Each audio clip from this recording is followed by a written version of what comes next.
Hello everyone. In this video, I am going to guide a demonstrative class about a mentoring conversation.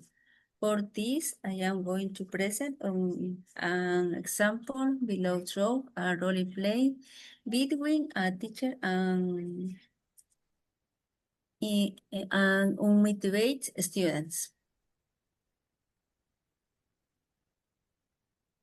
Hi, Edu. It is good see you. I been review your assignment and noticed that you struggled by getting a start on the last phonetic activities.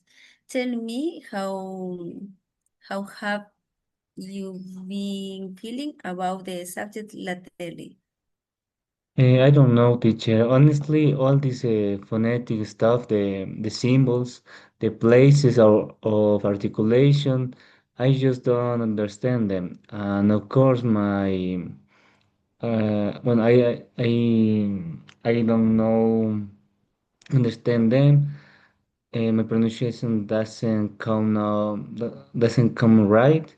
It stressed me out a lot. um, the same levels as my classmates who already know it. To be honest, it really desmotivate me.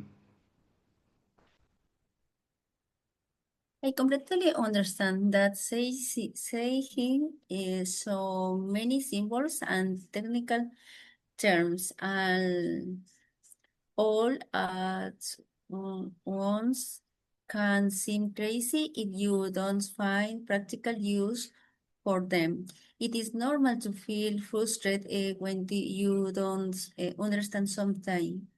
Yet, if you could put exam aside for a second, what goal you say your main goal is when it's come to learning English?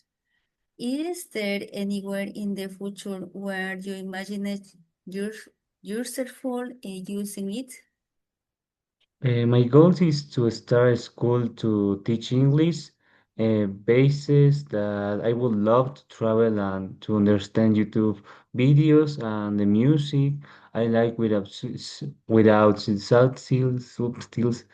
I also want to speak fluency without stuttering so much. I need to understand I need to understand everything, but I don't see how classify where the soul is velar or fricative is going to help me with that. That is an excellent goal. Speaking fluently, connecting with that you like, and above all, waiting to teach others in the future. That is the real goal. Let me ask you a question.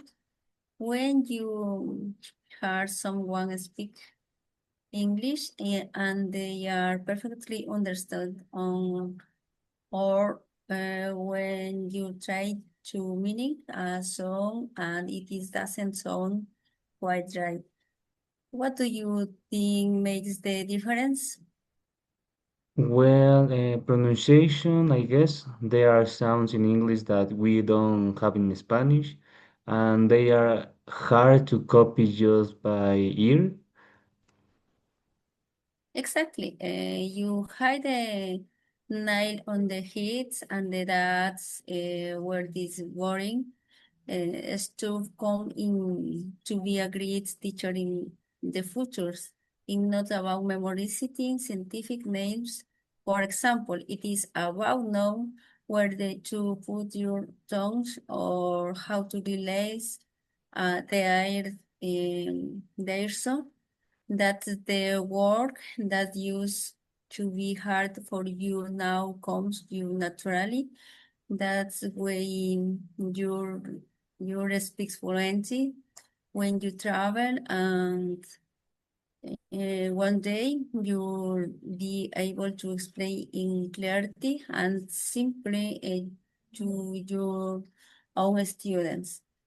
And knowing this in and thinking about your goal of speaking fluently, how do you think you call about the next segment in?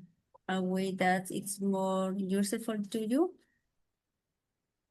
I guess the instead of just drawing the boxes in the game to get it over with, I could try to pronounce eight sounds or a lot and see if I actually notice the difference in my mouth.